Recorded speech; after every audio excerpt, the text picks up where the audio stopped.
Les motivations de la commune pour ce parc photovoltaïque. Les motivations, ça a été, puisqu'on avait été sollicité à plusieurs reprises par des développeurs, de ne pas donner un blanc-seing aux développeurs de photovoltaïque, mais d'essayer de s'impliquer et de faire impliquer nos concitoyens, puisque dans la démarche de transition énergétique, l'idée aussi c'est que derrière, on comprenne ce que sont les mécanismes de la production d'énergie électrique, puisque finalement on en est les consommateurs, et donc de s'approprier un petit peu ces mécanismes de production.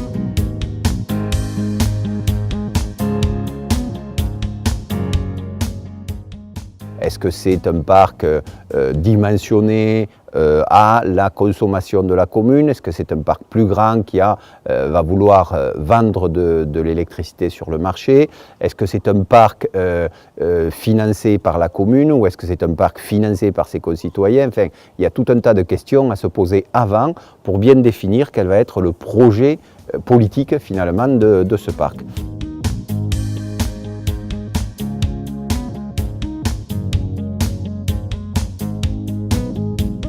La deuxième chose, c'est de bien soigner l'information de leurs concitoyens. Très en amont, il faut associer les gens, leur expliquer ce qu'on est en train de faire, partager avec eux, éventuellement discuter de leurs craintes, d'un petit peu ce que sont leurs réticences. Il faut qu'il y ait vraiment une discussion en amont aussi bonne que possible.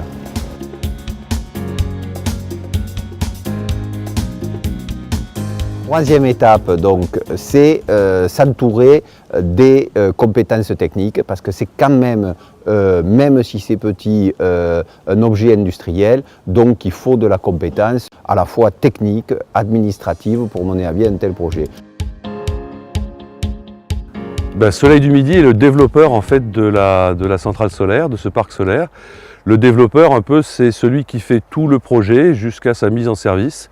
Donc il doit d'abord trouver un site, doit d'abord trouver une commune d'accueil, vérifier un peu toute la faisabilité technique et ensuite il s'occupe des autorisations administratives, des autorisations de raccordement et du montage financier. Le montage financier ici est très particulier puisque c'est, et on n'en est pas peu fiers, c'est le premier parc solaire citoyen de France.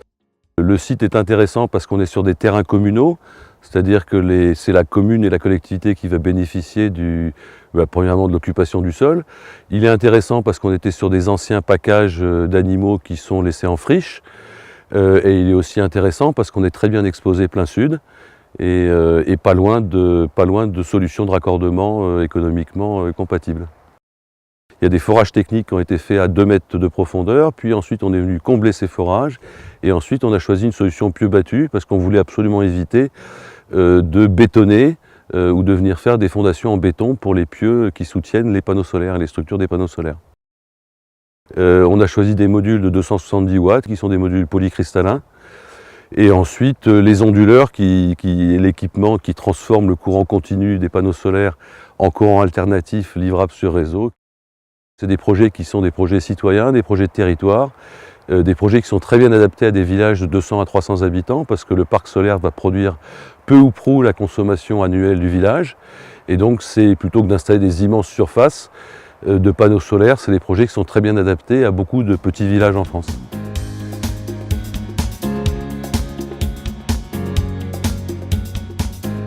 Pour financer un parc comme ça, il faut faire appel à plusieurs sources de financement. Bien entendu, c'est d'abord le financement citoyen.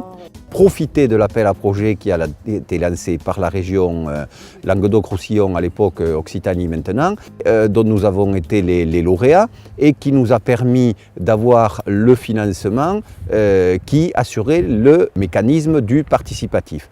C'était l'idée que la région finançait 1 euro chaque fois qu'il y avait 1 euro citoyen qui était apporté pour financer le parc. C'est un mécanisme qui est extrêmement incitatif et qui a été déterminant pour la construction de ce parc. Le financement participatif est important, donc la commune prend un certain nombre de responsabilités.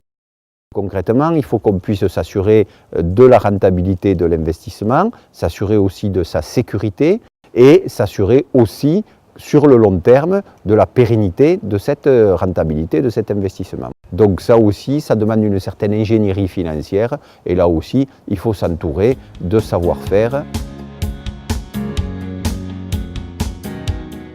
Il y a eu un gros travail financier pour justement voir les besoins du projet, voir ce qu'il était possible de collecter, bien sûr, et également quelle rentabilité on pouvait espérer pour les investisseurs. Sur le projet de Luxurode, le choix qui a été retenu, c'est une prise de participation, une entrée au capital directement dans le projet. Ce n'est pas toujours le cas, mais là, c'est le choix qui a été fait. Et donc, partant de cette volonté-là, il a fallu définir un pacte d'associés type, des statuts qui correspondent à un fonctionnement d'une entreprise qui va avoir plusieurs centaines d'actionnaires. On s'occupe vraiment de l'ensemble du processus, c'est-à-dire la mise en place du cadre de l'émission de la collecte de fonds, le suivi pendant cette phase de collecte, et également ce qu'on appelle la clôture de la collecte, où là il faut enregistrer justement cette augmentation de capital avec l'intégration de tous ces nouveaux actionnaires dans le registre de la société. Ça a mis environ 2 mois pour réaliser l'ensemble de la collecte, ce qui est un temps tout à fait honorable parce que c'est toujours un peu complexe de devenir actionnaire. Ça peut évoquer des choses parfois un peu inquiétantes pour certains de nos concitoyens et donc il a fallu faire aussi œuvre de pédagogie.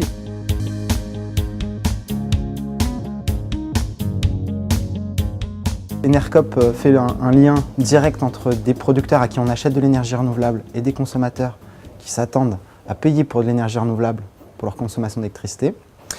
Et donc dans ce cadre-là, nous, on cherche à faire en sorte que des projets d'énergie renouvelable voient le jour sur le territoire. Et on a de longue date des contacts avec la commune de Luxurode, puisque la commune de Luxurode a été la première commune de la région Languedoc-Roussillon à passer l'intégralité de ses compteurs chez Enercop pour la fourniture d'énergie.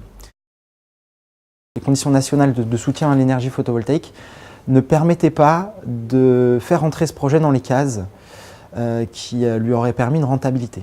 Et donc on a une proposition qui est faite par Enercop d'acheter à 10 centimes d'euros le kilowattheure à Luxurode l'intégralité de la production qui sortirait de ce parc. Pour nous, Enercop, ça représente un effort important puisque on achète en moyenne plutôt entre 5 et 6 centimes qu'à 10 à nos producteurs, mais là c'est un projet exemplaire pour nous. C'est un projet qui à la fois relève d'une démarche territoriale cohérente, puisqu'il y a déjà eu des actions d'économie d'énergie, il y a une dynamique citoyenne qui se crée autour de ce projet, c'est un projet qui est porté par une collectivité. Si on veut trouver une rentabilité dans les énergies renouvelables, ça se fait toujours sur des durées longues. Donc en général, les contrats d'achat sont plutôt sur 15 ou 20 ans pour les mécanismes nationaux. Là, on a souhaité, nous, proposer un contrat de 30 ans pour l'achat du courant qui permet d'allonger finalement la durée d'amortissement, même si l'amortissement légal reste de 20 ans, et surtout d'offrir à Enercop une visibilité aussi sur le long terme pour l'achat du kilowattheure.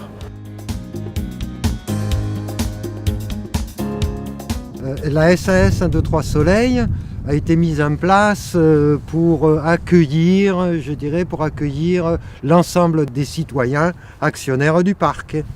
Et donc il y a 287 citoyens, citoyennes, enfants qui sont actionnaires du parc 1, 2, 3 Soleil. L'objectif au départ de la présentation du projet était d'encourager quand même les citoyens à mettre une partie de leur épargne dans le projet, Et pour inciter ces actionnaires, ces épargnants, nous espérons pouvoir quand même reverser un dividende de l'ordre de 5-6% annuellement sur l'ensemble du projet.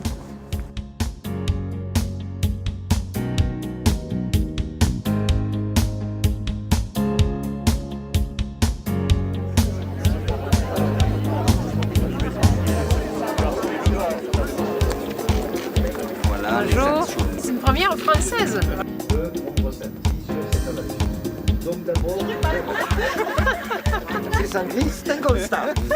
L'animation, on a fait des outils de communication, on a fait un site internet et tout ça a permis, si vous voulez, à diffuser l'idée et à la rendre un peu plus acceptable. C'est ça un actionnariat citoyen, c'est impressionnant vu d'ici. Montrer qu'on peut être contre quelque chose mais aussi pour et faire en sorte que collectivement on construise des solutions. Que nos enfants nous maudiront si on ne fait pas ce qu'il faut aujourd'hui face à l'avenir funeste qui se dessine. Nous avons mis ensemble en place 3 appels à projets, on a 35 lauréats, vous aurez sûrement l'occasion de le rappeler tout à l'heure. Ce problème de l'énergie, Madame la Présidente, est un problème majeur sur nos territoires ruraux. C'est important qu'on puisse s'approprier des projets et que, au XXIe siècle, nous soyons en effet dans une démocratie participative citoyenne plus forte. Luxurode est un modèle et que je vais bien sûr promouvoir au niveau de l'ensemble des maires de la région pour leur démontrer qu'il n'y a pas de fatalité, que ce sont des projets qui sont complexes, mais la région est là pour les aider en termes de conseils avec l'Agence régionale de l'énergie et du climat, mais les aider aussi financièrement. Nous en avons déjà aidé 45, nous devons d'ici les 3 prochaines années en aider une centaine. C'est ce que nous avons prévu parce que nous devons être la première région à énergie positive d'Europe.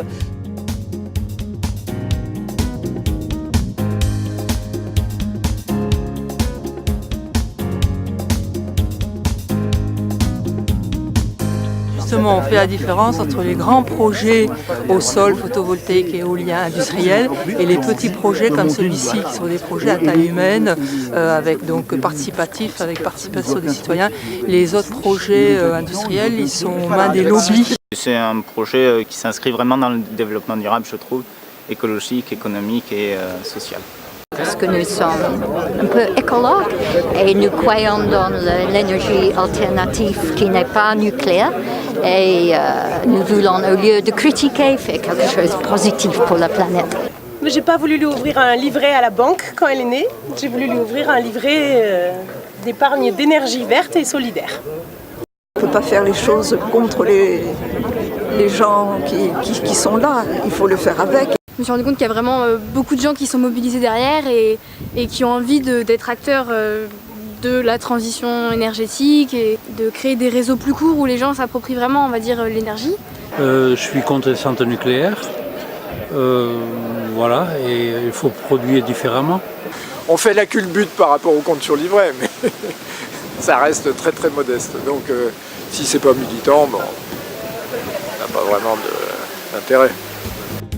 Aujourd'hui, nous, les habitants de Luxurode, on est aussi les acteurs de notre propre consommation en étant les producteurs. Et ça, c'était quelque chose qui était important.